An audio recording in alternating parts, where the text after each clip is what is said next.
I just quickly wanted to talk about the rises in anti-Asian hate crimes that we have been seeing, especially in Oakland and other like communities, and how it's specifically targeted towards the Asian elderly community. And I highly recommend, as someone also outside of the Asian community, to listen to many outspoken Asian people that are speaking about how calculated that target is the elderly community. But that aside, I'm here to talk about rhetoric.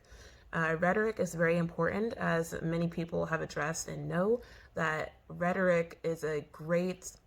reason as to why the increase in hate crimes have occurred to this degree and during this time, with high officials, including past presidents, using phrases such as the Kung Flu virus and the China virus repetitively. And these terms, first of all, not being at all accurate or fair, and not the first time in history where we have seen a disease linked with a group of people. Although we see certain recurrences of what people are linked to diseases,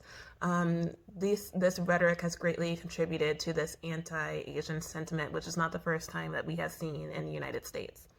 And it went from being Chinese people to all Asian and Asian Americans alike. Going along rhetoric, we know that rhetoric is very important. And talking about Black and Asian solidarity, I've seen a question that continuously comes up, and I think this question is important, but the way it's phrased is also important. The way I've seen it phrased a lot is, why are our Black communities, like Black Lives Matter and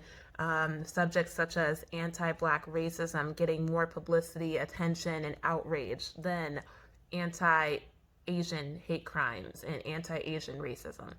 And that is a fair question. But I would encourage, as someone, again, outside of the Asian community, and I will emphasize that, to rephrase that question, which has the same answer or the same solution to not why are they getting more attention on their matter, but why are we not getting the attention that we deserve?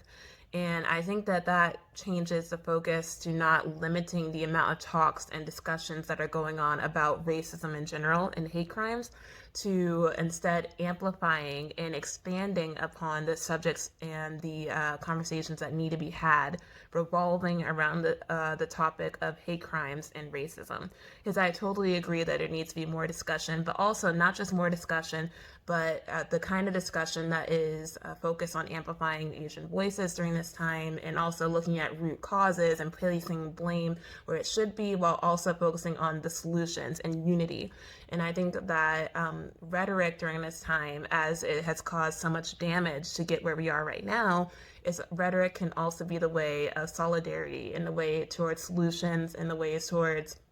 not only healing anti-Asian, anti-Black, anti-any group of people hate outside of us, but also within us.